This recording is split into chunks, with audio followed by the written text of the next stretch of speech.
Hi, this is Marsha. And this is Kelly. We are the 2U's of 2U's Fiber Adventures. Thanks for stopping by. You'll hear about knitting, spinning, dyeing, crocheting, and just about anything else we can think of as a way to play with string.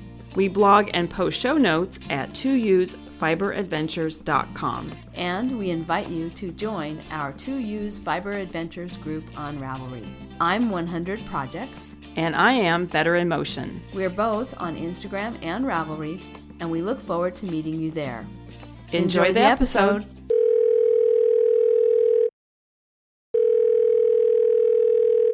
Hi, Kelly. Hi, Marsha.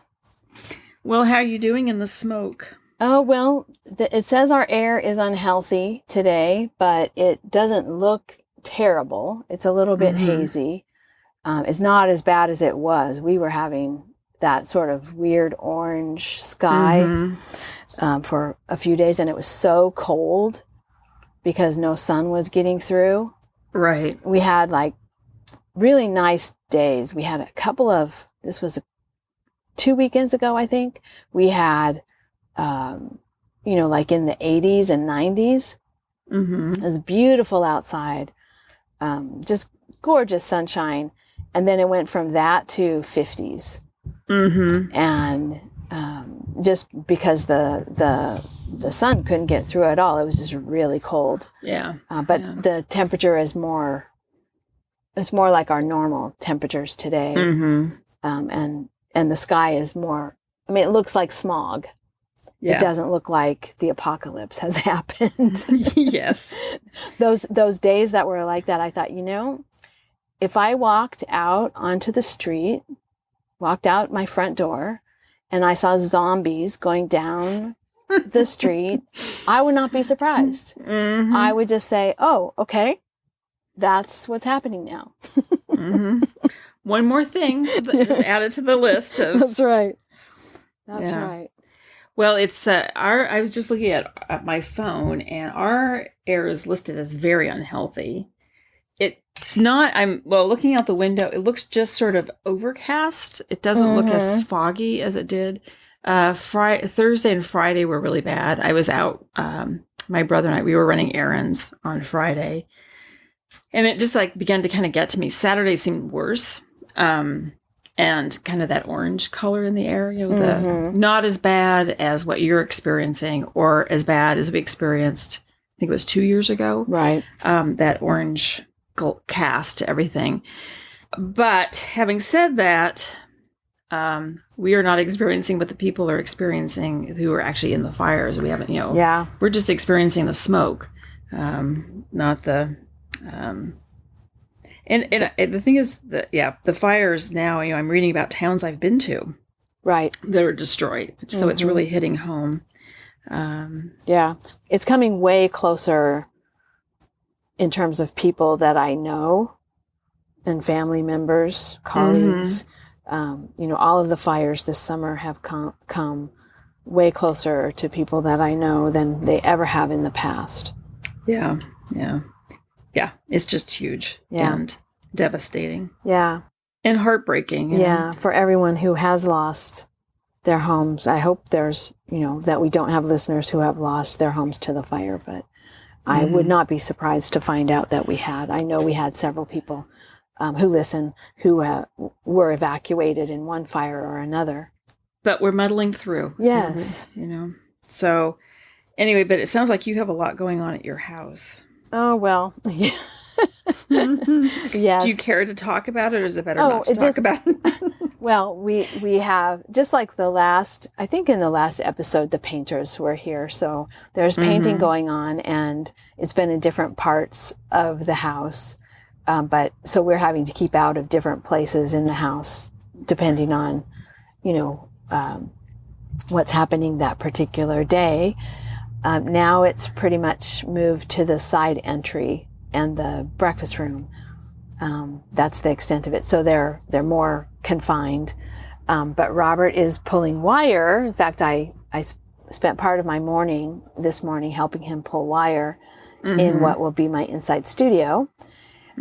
So that project is moving along. He's really under the gun because what he wants is to be finished with pulling the wire, doing all the stuff he has to do for the wiring so he can put the sheetrock back up so that the walls can be patched and painted before the painters leave. Because once they leave, getting back on their schedule for them to come back is going to take a long time. And then my class finally started because it was a late start class. So I'm online teaching this online class again. And it's very different. I kind of thought, okay, well, I've done it already for half a semester, but it's very different teaching an online class that starts online. It's okay. It's just different. And so I'm trying to get my sea legs under me for that. And getting used to the idea, okay, this semester, the students don't want to all meet together in a Zoom class. And so it's just me making recordings and posting them. And then also I have recordings that go with the textbook, and I post those too. But I want them to hear from me periodically. But this semester it's more like, okay, read your textbook, watch the videos, read this information that I posted for you, go to this website, do your homework, check in with me if you have questions, which is the normal way an online class works, right? I'm more like the cheerleader, and the manager, like organizing and making sure everyone's getting their stuff done on time, and, making sure they know where to go and how to navigate and all of that. But the actual teaching part of it is done by all the content that's on the course shell that I have. Anyway, it's just very different, and I'm super grumpy because this is not the kind of teaching that I find highly reinforcing. This is not the kind of teaching that feels good when you're done. If this is what teaching was, I don't think I would have. You would not have become a teacher? I don't think I would have done it. Yeah. Yeah. Once I get going on it, it'll be a little bit more regular, and I'll know I'll have a routine, and, things will kind of settle down that way. But I already have taught online, and I didn't find it satisfying, in this way, where you have no real live contact with students. And I did not find it very satisfying. And so I'm just grumpy that I have to do and we're probably going to be online in spring as well. That's pretty much. I will just throw out that as a student, I only once I took an online class, and I never did it again. If it says it's online, I just never took it again because I didn't like it. It's unsatisfying to take, for me, unsatisfying to take a class that way. The students don't seem to mind. So, I mean, okay, there are some of them who are like, we really need the face-to-face class. Yeah. But for the most part, I don't think the students really mind. We have certain standards that we have to adhere to in the community colleges for online classes, that mean, you have to have regular contact with your students, and it's not just go do this stuff and let me know if you have any questions. I mean, we really have to have high standards about how interactive it has to be, but it's interactive in a way that isn't satisfying to me. I think for the students, it's in some ways really good because they can interact, after their job, or after they get their kids to bed, or after they get their kids to school, or, so for students, I think it's really good because they can do that interaction kind of on their own time. I'm not a fan as the teacher. I'm not a big fan of this way of teaching. I wouldn't mind, doing it occasionally, but, to have it be my entire schedule is not, not cool. So I'm just a little bit grumpy. Well, it's actually, I'm surprised you're not grumpier. Well, you're not here. That's true. I'm on my good behavior right now. We have 1,000 miles between us. That's right. Yeah. You're only seeing my good behavior. Yeah. Well, I think everybody is getting a little grumpy. I think the especially on the West Coast, you have not only a pandemic, but you've got fires, and other parts of the country, they've got flooding. Hurricanes coming too. Yeah, hurricanes. Yeah. And so I think it's beginning to weigh on everybody. So, and parts of the world, because we have listeners around the world, I'm sure there's all kinds of things going on that it's just adding up to the pressure. So, well, I have my own remodeling project here. Not really modeling, but the deck building. It's kind of come to a grinding halt because we've laughed about, my brother and I have good intentions. We can come up with the ideas, but we don't necessarily have the skill set. We worked on the stairs. We got all the treads in on the stairs are really long. We got the long pieces in, but then there's a turn back. The stairs then turn back towards the deck. And that part we're really struggling with because there's nothing to screw them into. So we thought, we would put blocking in there, but that's not working either. So I said, Mark and I are out there one day, and I just said, you know what? Let's just stop and go make a pot of tea, and let's just leave it as it is, and then wait till Ben gets back, and he can help us. So we have to have he's back, by the way. I'll talk about that, but he's back. So he's going to finish the stairs for us, put in that little triangular piece of the deck. And so he's going to help finish that up. But what I was going to say is sort of interesting, just because this is a fiber podcast, but we talk about artists and stuff too. It's good that you mentioned that, Marsha, because we've spent a lot of time in the last few episodes talking about a lot of other things at the beginning of the show. Things, I know. This is crafting. It's a type of craft, I guess, this man is an artist. So, make a long story short, I went to an architectural salvage place, and I found some wrought iron pieces. They had been probably part of a like a fence. And so I have two of them. And so I had the idea if I could find somebody who could put them in a frame of some sort and build a gate for me that would go on the decks on the north side leading down to the north side of the house. So anyway, I found a blacksmith here. And actually, there's quite a few blacksmiths in Seattle. Who knew? Oh, wow. So I found a guy, and I met with him on Friday, saw his studio. Very interesting. He makes a lot of railings and wine racks and light fixtures and things indoors and things for outdoors.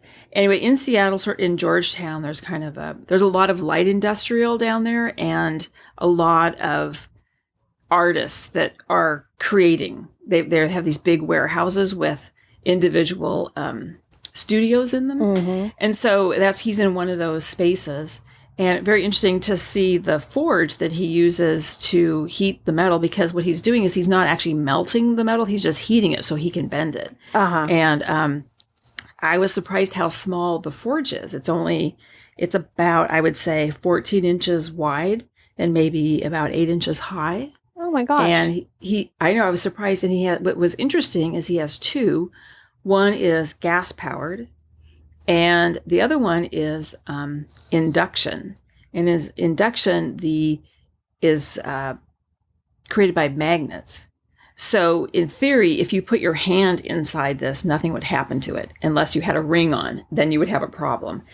But wow. He puts the piece of metal in there, and in about 3 seconds, it's red hot. It was amazing. It was super interesting. Oh, wow. His studio and how these two different forges work. So I left the two pieces with him, and he's going to sketch out a design for me and how it's going to go together. And then also, most importantly, a price. Because, it's one of those things. I have no frame of reference to know how much it costs to have somebody build a gate for you.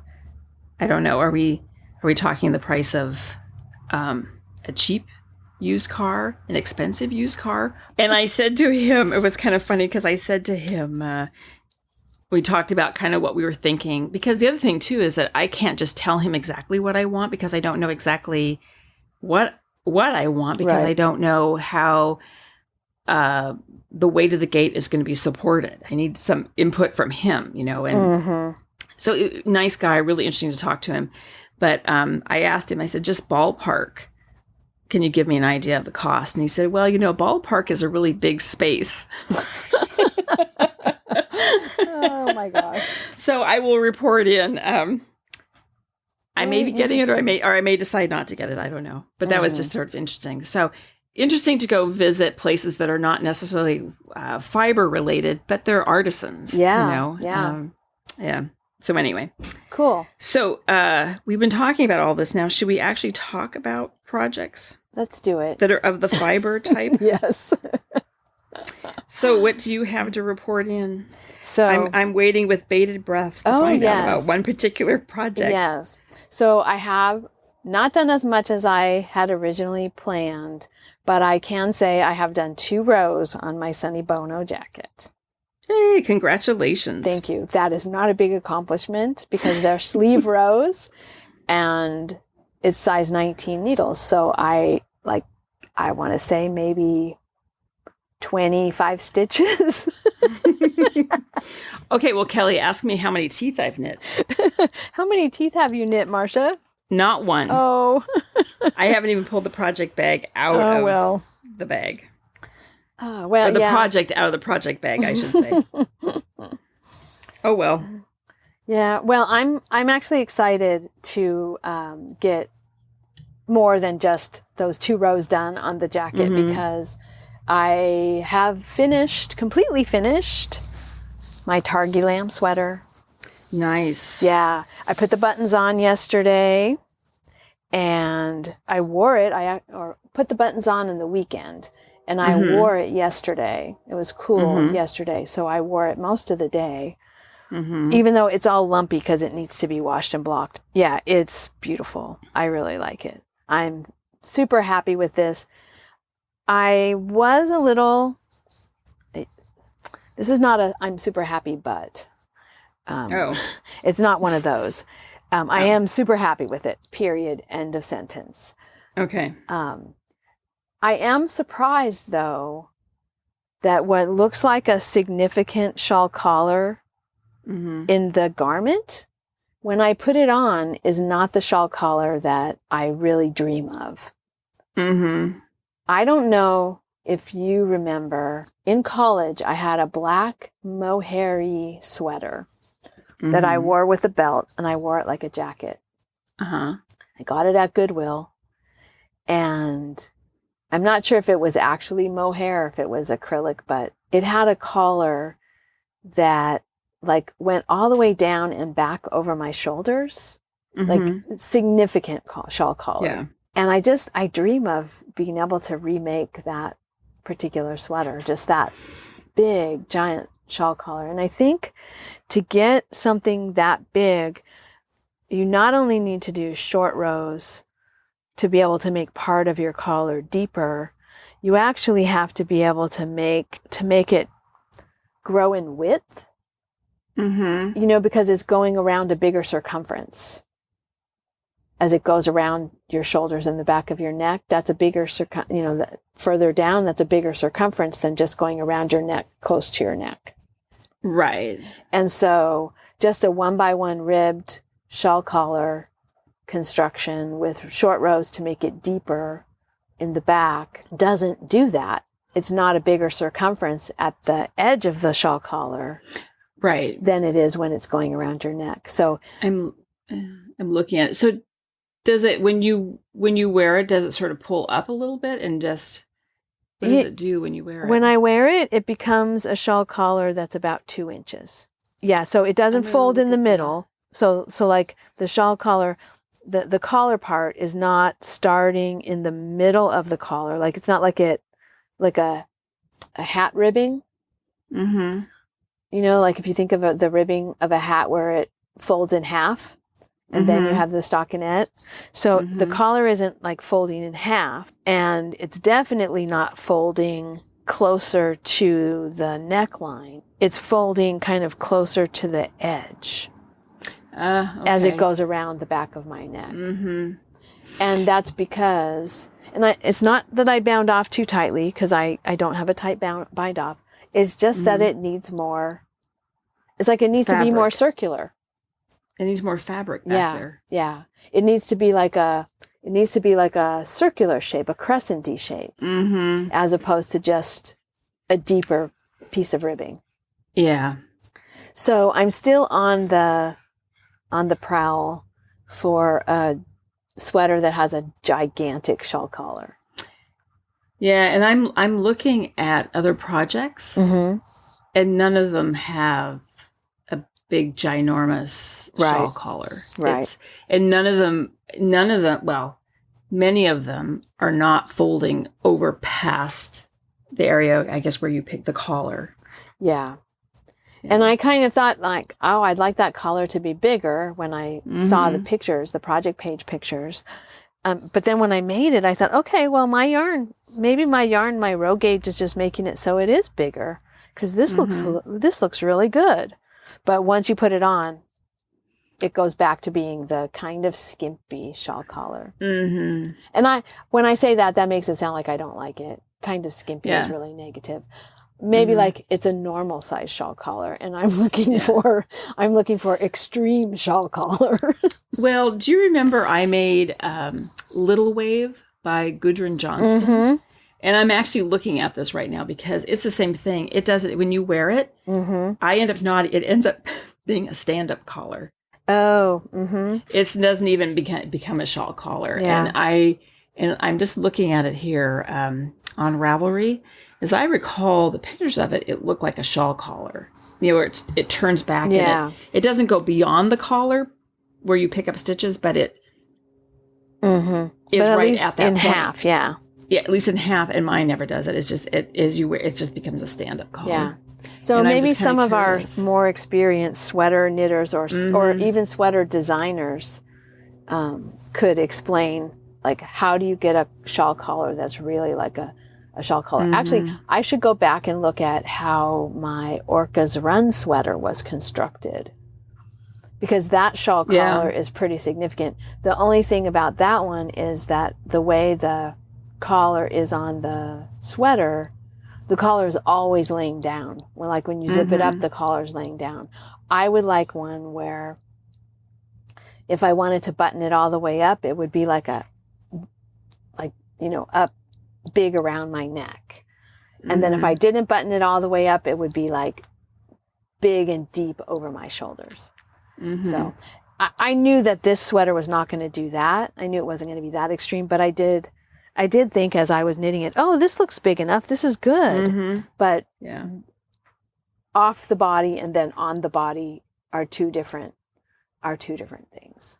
Yeah. So anyway, I have in the Ravelry search, I have a search that I did. You can save your searches. And I have a saved search that is shawl collar cardigans. And every time there's a new shawl collar cardigan that meets my criteria, it shows up in this search. And while there are some really nice looking sweaters in this search, none of them are the collar of my dreams, let's just say. The shawl collar of my dreams is, I don't know. Maybe that's just not in style anymore. I mean, we're talking, okay, so when did I buy the sweater at Goodwill? The sweater I bought at Goodwill was purchased in 1983, maybe, or 82. Probably 1982. So I purchased it in 1982. Who knows how long it was in someone's closet before it ended up in the Goodwill.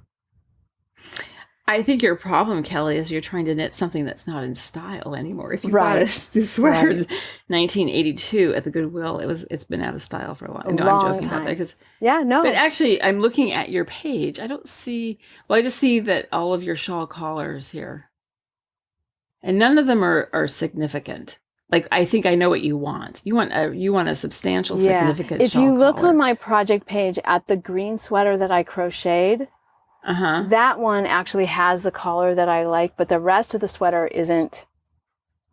I like it, but it isn't the sweater. It's got the collar I want, but it's not on the sweater that I would like that collar on. Yeah. And I don't know if you can see that in the picture, but I can wear that sweater with the collar. Yeah. I can wear that sweater with the collar like down near my shoulders. And I actually added on that one to make that collar that big. But it's the collar I want, but it's not on the sweater that I want it on, if that makes sense. So I don't know how to get what I want, but I do have that same search on my Ravelry page, and I keep dreaming of the shawl collar of my dreams. Someday someone will invent it. Oh, speaking of things of my dreams, I have to tell you, I don't know if you've been in the Ravelry thread, but this is a very interesting thing that I have to tell people about. So the other morning, I posted that I was reading the New York Times, and I try not to look at the ads. I saw you posted this. Yeah, I try to be really careful about what I let my eyes stray to. But there was an ad that had this poncho thing that was just gorgeous. So I posted the picture. I did a screenshot and I posted the picture, and it's in these fall colors. And I thought, oh, this would be perfect for a combo spin.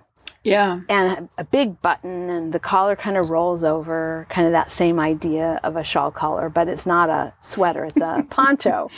So I said, I don't have time. I haven't gone looking for similar patterns. So this morning I went on, and Comb, her name is Jenny from St. Louis, Missouri. She actually went and looked around, and she found it. And not only did she find the pattern for this thing, the ad that was on my New York Times article that I was reading is actually a stolen picture from the project page from the pattern page of that pattern. Ah. So the pattern is called Buttoned Wrap Pattern by Paula Marshall. And she has several pictures from other people on her page. And the one that got stolen was Mama's Llamas. They stole Mama's Llama's picture, and they put it in their ad for some clothing company. Some clothing company. I didn't look because I don't let myself do that. I don't let myself get sucked into ads. What I'm so perplexed by is they don't even have, this is a one-off handmade thing that they don't even have. Correct. So why would they be? Because that makes you click. Oh, and then they don't. I see something I like, I click, I go to their store, I look around, and I find something else I like. Or maybe it's not even really, they don't even really care if I find it. They just want my cookie information. Who knows? She did say also the guilty knockoff product. So I guess there is a knockoff product. I'm afraid to click on the link. Let me just do it. Yeah, and I'm looking at the pattern. So the knockoff product, $12.99, has the Ravelry picture. This is a scam because there's no way you're going to get this product. They have it in 3 colors. So now they have my cookie information. But they have no pictures of the different colors. This is one of those companies that doesn't even have what you're ordering. And when you order it and you get it, it's not going to look anything like what you ordered, because the picture is somebody's project page on Ravelry. Mama's Llamas. Yes, I'm looking at the I'm looking here. Oh yeah, here's Mama's Llamas. Here it is. Huh. So don't click on those scam ads in your newspaper. If you need to show someone a picture of it, just take a screenshot. That's what I did. But then I got curious enough to go look at it, and now they've got my... I did finally click on their link. Oh, geez. But now, that being said, I think this is a great shawl. Yeah, I'm interested in making it. Great for a combo spin. I'm interested in making it. I'm saving it in my favorites. Paula Marshall, I'm saving your pattern in my favorites, because that is a really nice. Yeah, read the name of it again, Marsha. It's just called Buttoned Wrap. Buttoned Wrap. And the designer is Paula Marshall. Paula Marshall. We'll put that in the show notes. And there's 60 projects. And I'm just looking to see if she has. And it's crochet, right? It's crocheted, Aran weight. So anyway, yeah, I just had to share that. I thought that was really interesting. And thank you, Jenny, for taking the time to look for that pattern for us. Oh, here, this is not very interesting podcasting, but I'm sleuthing. So I just click through. If you want to buy the pattern, it's $5, and you click through and you buy it on Etsy. Okay. And it's Red Boot Yarn Works. Oh, and it looks like Paula Marshall is the owner of Red Boot Yarn Works on Etsy. Oh, perfect. And if I click on that, she has yarns for sale, and it looks like she has other, I don't know if these are patterns or just she's selling hats and shawls and stuff. Interesting. Yeah, she has a couple of patterns. Well, I wonder if she knows that this company has stolen her photo and is using it to tempt people like me. Yeah, interesting. Yeah. Yeah, I thought I was looking at product that I was going to be able to find a project similar, like, oh, here's a similar project. I had no idea that what I was looking at was actually a ripped off project photo that they supposedly have a product for you to buy for $12.99 somewhere. Okay. I am definitely going to make it. And I think if I made it, I would like to drape it over a dress form and actually sew down those like nice foldy parts around the neck. Mm-hmm. Because I looked at some of the projects and, it's a wrap. So it's it depends how you wrap it. But I think I would like to wrap it in the way I like, tack it down, sew the button, sew the button on. Mm-hmm. So it wasn't a wrap anymore. It was a poncho, and that shape that I like in the picture with that shawly collar thing will always be there. Will always be there when I put it on. I won't have to arrange myself. Well, and I was going to say, I think it might be a good project for me because I am not an expert crocheter. So, and this is just a rectangle, so. Yeah, a rectangle going one way, and then you do rectangles on the end going the other way. Okay. Interesting. Yeah. So that got us totally off track. Yes. Projects. We were talking about projects. I was talking about shawl collars and my Targhee Lamb sweater, but I also love the buttons. I found buttons in my stash that I absolutely love, and so I'm calling that a total success. I finished the socks, the Shaky K socks. They turned out nice. They're socks. Now your grumpiness is showing. And I'm working on charity hats with leftovers, which is not all that exciting either. So I need to come up with, I need to finish the Sunny Bono jacket, and then I need to come up with a new project, a new plan for something exciting to take away my grumpiness. More rats? No, I think I'm done with rats. Although there's a cat, that cat is cute. But I think I'm gonna do the planning for my my next sweater. Yeah. I don't know. It might be a blanket. I haven't spent enough time thinking, so I shouldn't speculate what it will be. Yeah. So what about you? Well, I'm just gonna segue to next projects. I really want to start that walk along t-shirt, but Mark's been bugging me about starting the sweater that remember last July when we went over to Tolt and with our friend Janice, and do you remember I bought Navia Tradition to make a pullover called Atlas by Jared Flood. That's the one with the color blocking, right? Yeah. Yeah. And I've been putting it off for a year. Well, when you bought that, you had just finished a couple of projects for him. Yes, I just finished the other Jared Flood. Was it called Cobblestone was the one. So you had a sweater and you had that scarf that lasted forever. And then you had those socks that were knit in one long tube. You had 3 projects in a row for Mark that seemed like they were big, whether they just got out of control, or you weren't enjoying it, or whatever it was like, okay, you needed a break from knitting for Mark. Yeah, well, anyway, he wants me to make this sweater. And so, your break you know is how over. it is? Well, you know how it is, like, I don't, this sounds kind of woo, but it has to speak to you. You know, like, you just can't knit because you're told to knit something. I don't know. It's like I get inspired by something and I want to do it, as opposed to, like, you know, you need to knit this sweater for me. And so I really want to start the sweater that walk along tee is what I really want to start. But I'm gonna try and make myself start Atlas.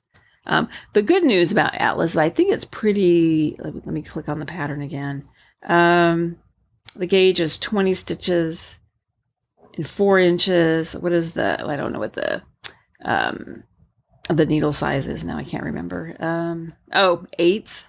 7 8s. Okay. So it'd go pretty. I think 7 is for the body, and I think you do 8 on the color work on 8s, I believe. I should read the pattern before I discuss this. Anyway, I should just start it because he's been bugging me about it. So, well, yeah, it's starting is not finishing. Starting is that's just true. Starting.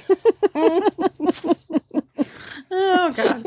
Anyway, but I just think it is weird how projects have to just speak to you about what you want to do. Anyway, so what I've been working on pretty much the whole time is my Holey Comfort cardigan by Hinterm Stein. The last episode we talked about how there's increases on the front, an increase on the right front and the left front of the cardigan, and 2 increases on the back. And I did take a picture of my little chart I've made for keeping track of what I'm supposed to do. And I put that in my project page, so we can maybe post that in the show notes. Oh, cool. Okay. And I did, do you remember the last episode too? I said, I started knitting on it while we were recording, and I said I better stop knitting on it because Knitty Barb had a problem, made a mistake and had to rip out. Well, guess what? I found a mistake. Oh, no. And it was not from knitting on it while I was recording, because I didn't do that. So the pattern has as I've talked about before, the actual the placket on the front is knit at the same time as you knit the body. It doesn't even matter, but let's see, every 4th row is a purl row. And in between, and then there's there's a purl row, stockinette row, seed stitch row, stockinette row, and then a purl row. I think I'm ahead of you here. Yes. Anyway, I left out one of the all purl rows, and it was about 15 rows back. But now we're talking about, I don't know how many, because I've been making all these increases, but let's say I have 300 stitches. Yeah, it's wide at the point. I mean, where you are now, that a row is a lot. It's top down, so it's getting, and it's A-line, so it's getting bigger and bigger as it goes, all these increases. Okay. So I decide to do your trick, because you have a 50-50 chance that it'll work. And if it doesn't work, then you rip out. Right. So what I did, I put pictures in my project page of what I did, but it's your technique where you take a double pointed needle, smaller gauge typically, or a smaller needle size than what you're working with, and put that below, like the row below where your mistake is. And then you have to pin your fabric out onto something stable, like those blocking squares. And then I have just those T-pins. And what you do then is you just pull your needles out. So for that band is 12 stitches. So you just pull your needle out off those 12 stitches off the needle, and then rip it back. But as you rip it out row by row, you use your pins then to block, or what am I trying to say? You know what I'm trying to say, where you pull up on that thread or that yarn and pin it. So each row is pinned separately, so they keep them from getting tangled. And you don't get them out of order, so you're not re-knitting the 3rd row up when you're supposed to be re-knitting the first row up. And the other thing is I keep track of how many rows I unknit or I pull out, and I write that on a piece of paper, and I don't just write the number. I think it was like 15. I actually write 1, 2, 3, 4, 5, through 15. So then I know where I am Yeah. in the pattern. So then I can, and then what you do is you just take, I just two double pointed needles in the correct needle size as my sweater, and you re-knit those one by one back up. Mm-hmm. And that's the technique that you showed me. Well, and I did it just to make sure everyone listening doesn't get the wrong idea. I did not create this. I saw someone do it. I used to follow a knitting blog, and I can't remember the name of it anymore. It was a long time ago. Mm-hmm. And she ripped back this part of this like lace pattern and re-knit it. And she had, you know, all the threads pinned out and the lace pattern pinned out, and she re-knit it. And I thought, that's amazing.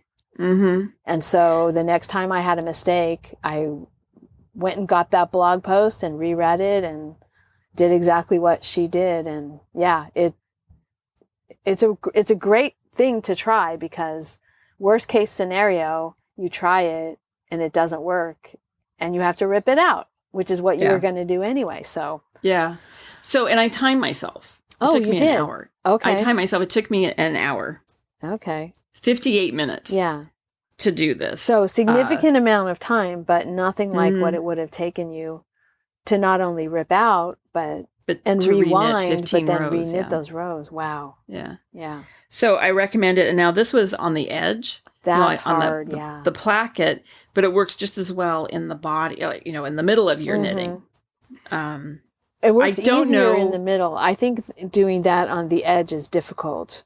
I've tried it before, and I always have a little bit of difficulty with that stitch on the edge not looking quite right. It's like it gets twisted or something. Anyway, I will say about my picture, it looks great.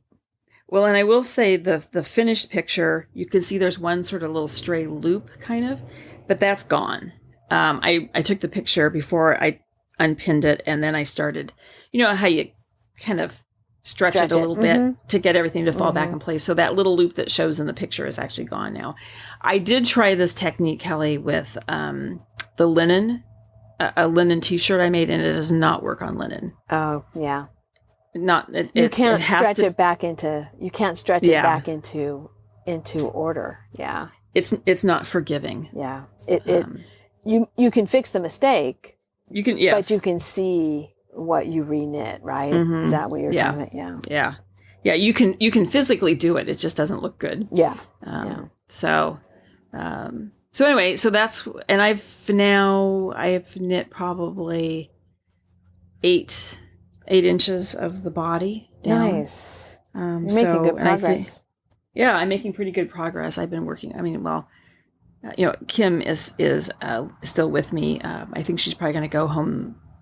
She'll get her house back probably around the 1st of October. Of course, with any remodeling project, you know, there's delays. Yeah. Well, and actually her windows, we were talking about the fires. Her windows for her kitchen came from California, and they were delayed because of the fires. Oh, wow.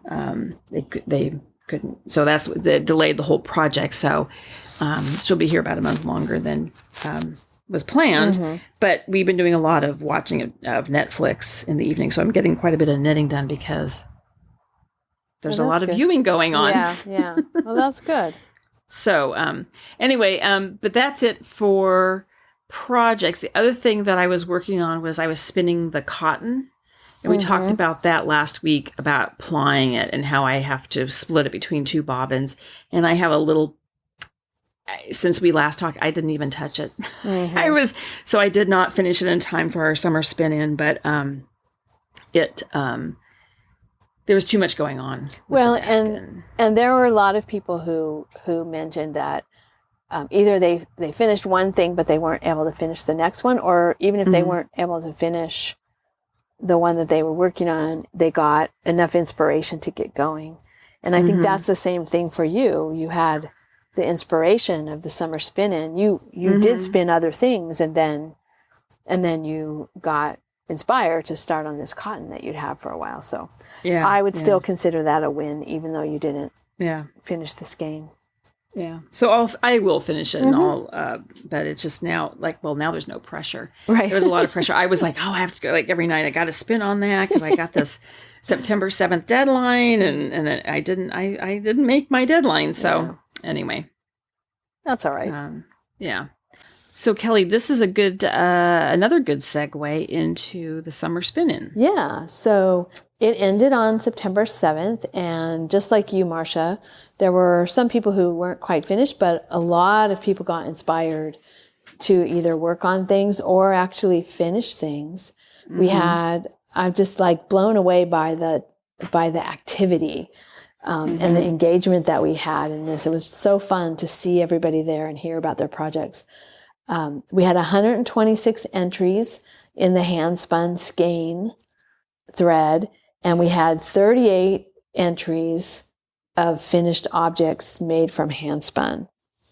So that's going to be really exciting. And we're actually not going to draw prizes today. My life just got a little crazy. Yeah, in the last couple we weeks. do apologize for that, but it's both of us have been a bit overwhelmed.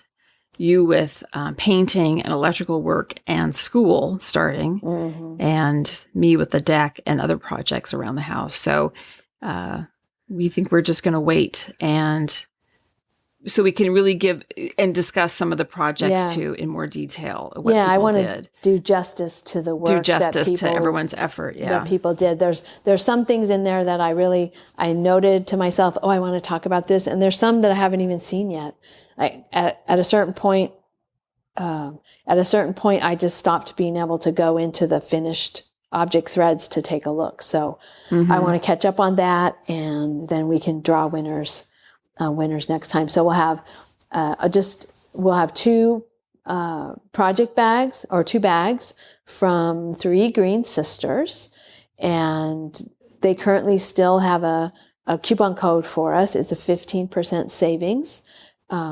If you're waiting to see if you were a winner first, I've asked them if they'll leave the coupon code up for a little while. So if you're waiting to see if you're a winner, and then if you're not a winner, you have something you want to buy, you'll still be able to. I think you'll still be able to do that. We've asked to have that stay open, so that will be good. And then I also am going to get 2 gift certificates from Sheep Spot as prizes. So we'll have 4 prizes: 2 bags and 2 gift certificates for spinning fiber. Okay. So, and that will be next episode. And also, just to clarify, there was 2 parts to the contest. There was spinning, and then there was also knitting with some handspun.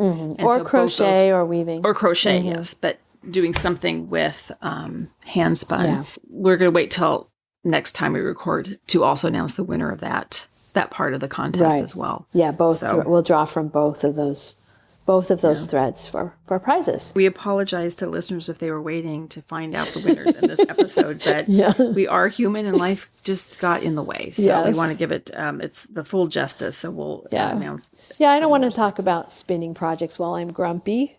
Yeah. Oh, funny. So, okay. Anyway. Yeah. So anything else to report, Kelly? That we need to talk about? I just wanted to mention the other thing that I've been doing to make me feel like I have maybe I can do some good in the world is Vote Forward. So voteforward.org in the U.S. is a campaign to get out the vote. And they have campaigns in several different states. And you write letters, you adopt a certain number of voters, and you write letters encouraging them to vote. You tell a brief little story about, I vote because, and then they have a little space where you write that in, you handwrite that in. The rest of the letter is all already written and prepared, and then you sign it. And basically it's a letter reminding people that there's an important election and reminding people that voting is important. So, and it's interesting because the person who founded this actually did this as a study where letters were sent out to a group of voters who were, I forget how they describe it, unlikely to vote, I think is the way they describe it. So they had this category of voters who were unlikely to vote, and compared this group, two similar groups of voters who were similarly unlikely to vote, sent letters to one group, didn't send letters to the other group. And the group that got the letters was, the difference was statistically significant in the number of people in that group or percentage of people in that group who voted compared to the group that didn't get letters. Now, statistically significant does not mean large in quantity. It just means that they can be fairly sure that the letters made a difference. So it's a small amount of moving the needle toward getting people to vote, but it does work, is what this study found. And so now this campaign is to get out more voters. Yeah. Well, you inspired me, so I adopted 100 voters. And I've got my letters printed out, and Kim had envelopes for me, so she gave me envelopes. Nice. I'm going to go tomorrow and get stamps. And then my friend Gary, he's going to come over probably Monday, this weekend or Monday, and he's going to help me address all the envelopes. He was very excited to participate in it, so he's going to help me. All right. That'll be fun. Yeah, that's good. That's good. Yeah. So I have 3, because I've done about 200 letters, and because I got bored saying the same thing every time, I have like 3 different little blurbs that I put in. And one of them I say, that I vote in every election because I want my elected officials to be accountable, and I'm a teacher, and so my vote means that I can help make the country better for my students and their families. That's one of the things I say. So just a little something like that. So, you're not trying to get people to vote for a particular person or a particular issue, particular candidate or particular party. It's just here's why I vote. Here's why I think voting is important. Yeah. So anyway, if any of our listeners are interested in being part of the Get Out the Vote campaign, it's voteforward.org. And this is for, of course, the election here in the U.S. in November. I have one last story to tell you. Okay. And you'll appreciate this. It's regarding Enzo. So right now, he's just crashed on the bed. He's a flat dog right now. But I started a tricks class with him and at Zoom Room where we go for dog training. And so because believe it or not, he didn't know how to shake hands, which everybody expects him. I worked on obedience. That seemed more important to me. But people are like, what? He can't shake hands, So anyway, we went to tricks class and he learned that pretty quickly. So he knows how to shake hands now. And then there's remember you taught your kids, bang, and they holler like they're dead. We're learning that, how to look like a lady, which I'm going to have to figure out. I can't tell him to look like a lady, but anyway, to cross his paws and then a selfie. So like you crouch down and he'll put his head. We're learning how that your dog then puts their head over your shoulder. Oh, kind of okay. like for a picture. Yeah. Some cute things. But this is what I wanted to tell you because I could not stop laughing. When we go to agility, he gets at the most probably 10 treats. Right, because he's at that point where I'm not a Pez dispenser anymore, and he just he does his run, he's whatever the equipment we're working on, and then he gets a treat after that, but he doesn't get that many treats. But this is like going back to Puppy 101, and it was so funny. Because we gave him so many treats that he actually was like drooling. He's like, when the treats came out, he's like, and he never does that. He's not a drooly dog. He's like drooling. And then she's doing the thing, like when we were trying to teach to shake your paw, what you do is you'd hold a little cache of a jackpot of treats in your hand. And he was nuzzling, like putting his nose in my hand, trying to get and then finally, as soon as he would like paw your hand, you give him the treats. You hit the jackpot. Until he hit the jackpot, he's like, his tongue is trying to get in there and he's slobbering all over my hand. And this goes on for the entire hour. And I had on old pants. I had to like wipe my hand off on my pants. I'm not used to going through that many treats. I had to go buy more treats. But then I couldn't get the bag open because my hands were so slobbery. It was the funniest thing. And so that was the first time we went 2 weeks ago, I guess. And then this last Sunday we went again. And he was much better. He was much better. He got the idea a little bit better. He got the idea a little bit better that he didn't have to just slobber all over me. But it was like a kid who had never had candy and suddenly it's Halloween. Mm-hmm. And he's got every bit of candy that he wants. And the parents said, eat it all. Just go for it. Eat it all. That's what he was like. He was just crazed. And, I always talk about Enzo when he gets these crazy eyes because he's black and he has black eyes. But when you can see the whites of his eyes, that's his crazy eye. You could see the whites of his eyes for an entire hour because he was so charged up on the very, very funny. Oh my now gosh. You would never know because he's just laying on the bed as a flat dog. But anyway, I thought you would appreciate that. That because is funny. it's like going back, the tricks class is like going back to Obedience 1 or puppy class. Mm-hmm. We haven't done that type of training for a really long time. And they also, this last Sunday, Kelly, they talked about shaping. And so we practiced shaping. Oh, cool. Yeah. With a bell. So that was very interesting. Anytime he looked at the bell or if he accidentally hit the bell, he got a clicker and a treat. So it was interesting. Yeah. I know we talked about it in one of the episodes because I shared that video in the show, that shaping video in the show notes. But it's once a dog learns that they just have to try things. Mm-hmm. Like if they try different things, one of those things is going to get them a reward.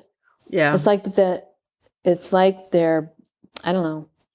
It's like it turns on something in their brain, that's a little different from just teaching by luring where you get them to get into that right position because they have control now over it. It's not just following the treat, but what if I try this? What if I try that? What if I try this? What if I try that?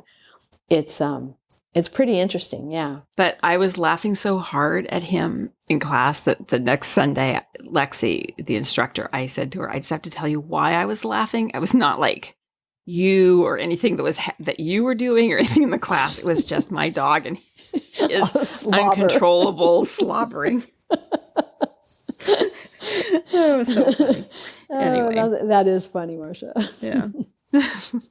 Anyway, well, on that note, we'll say goodbye and we'll be back in 2 weeks. Yes, okay. All right, bye-bye. Bye. Thank you so much for listening. To subscribe to the podcast, visit 2usfiberadventures.com. Join us on our adventures on Ravelry and Instagram. I am Better in Motion and Kelly is 100 Projects. Until next time, we're the 2Us doing our part for World Fleece.